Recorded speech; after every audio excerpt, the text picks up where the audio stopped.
প্রিয় দর্শকবৃন্দরা, আপনারা দেখছেন বাংলার কৃষক চ্যানেল।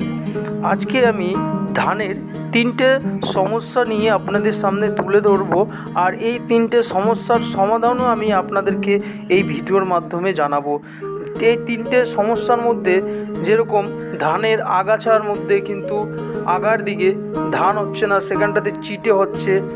আবার একটা রোগ দেখা যাচ্ছে যেখানটাতে পোকার আক্রমণ হচ্ছে, কিছু কিছু অংশের মধ্যে ধান হচ্ছে, আবার কিছু কিছু অংশে ধান হচ্ছে না, আবার কিছু অংশতে কিন্তু চিটে পড়ে গেছে, পুরোভাবে চিটে হচ্ছে।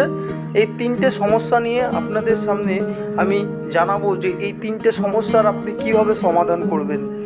তো সবার প্রথমে আমি বলবো, আমাদের এই বাংলার কৃষক চ্যানেলে যারা নতুন আসছেন অবশ্যই আমাদের এই চ্যানেলকে সাবস্ক্রাইব করে পাশে থাকা বেল আইকনটি অল করে যাবেন, যাতে আমাদের ভিডিও আপনার কাছে সর্বশ্রেষ্ঠ পৌঁছায়। দেখেন, এই যে এখন মাস চলছে চৈত্র মাস, ফাল্গুনে যারা ধান লাগিয়েছিলেন, ফাল্গুনে অথবা তার আগেও যারা লাগিয়েছেন, দেখা গেলো তাদের অনেকের কিন্তু ধানের শীষ জমে গেছে। আর এই শীষ হয়ে যাওয়ার মানে আগার দিকে শীষ হয়ে যাওয়ার পরে কিন্তু সেই জায়গাটাতে এই তিনটে সমস্যা দেখা যাচ্ছে। 1 থেকে 2 ইঞ্চির মধ্যে কিন্তু চিটে দেখা যাচ্ছে, তারপরে কিছু অংশে আবার কালো দেখা যাচ্ছে, পুরো স্পট কালো পড়ে যাচ্ছে। আবার কিছু কিছু জায়গায় পোকার আক্রমণ, ভালো ধানের সাথে পোকার আক্রমণ করা শুরু করে দিয়েছে, মানে সেখানটাতে পোকা হয়ে সেরকম পায়খানা করে সেই জায়গাটাতে কিন্তু একটা কালো বিচ্ছিন্ন হয়ে তারপরে সেই জায়গাটা কিন্তু কালো হয়ে চিটে হয়ে যাচ্ছে। আর তার ফলে এই কিছু অংশে যে ভালো ছিল সেই বাকি জায়গাটাকে নিয়ে পুরো একভাবেই কিন্তু ধানটাকে নষ্ট করে দেয় শীষের দিকে।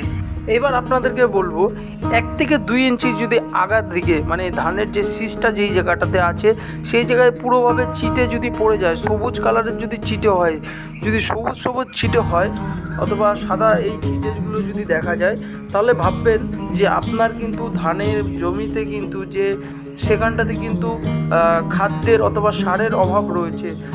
তো ধান গাছে যদি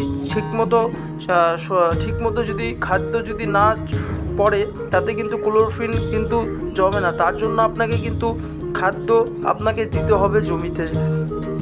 এই খাদ্য আপনাকে কি দিতে হবে? পটাশ দিতে লাগবে, জিঙ্ক দিতে হবে, তার সাথে কিন্তু একটা ভালো কোম্পানির পিজিআর ব্যবহার করবেন আপনি। কারণ এই ধানে যদি আপনি এই ভিটামিনগুলো যদি না ব্যবহার করেন, তাহলে কিন্তু পাতায় ক্লোরোফিল না জমার কারণে এইবার আরেকটা 2 নম্বরে চলে যাবো। এবার আমরা যে ধানের শীষের কিছু অংশের দিকে কিন্তু কালো হয়ে যায়, এটা কিন্তু একটা ছত্রাকের আক্রমণ বলতে পারেন আপনারা। আক্রমণে কিন্তু এই জায়গাটাতে কিন্তু পুরো চিটে পড়ে যায়। আর এইখানটাতে এরকম যদি আপনার ধানে যদি সমস্যা দেখে থাকেন, তাহলে আপনাকে কয়টা আমি কোম্পানির নাম বলছি, এইগুলো যদি আপনি ব্যবহার করেন, এগুলোর থেকে কিন্তু এগুলো কিছুটা হলেও বিরোধ করতে কিন্তু পারে এই কোম্পানির ওষুধগুলো। আপনি টাটা, তাছাড়া সাইজিনটা কোম্পানি ব্যবহার করতে পারেন, টাটার হেড উইন ব্যবহার করতে পারেন, তাছাড়া আপনি সাইজিনটা কোম্পানির এমিস্টার টপকে ব্যবহার করতে পারেন। আর এখানে রয়েছে ডাইফোনো জল রয়েছে, আর ডাইফোনো জলের সাথে রয়েছে এজোক্সিটেবিন রয়েছে। আর এটি আপনার যদি ছত্রাকের যদি আক্রমণ করে থাকে, তাহলে আপনি এটাকে ব্যবহার করবেন।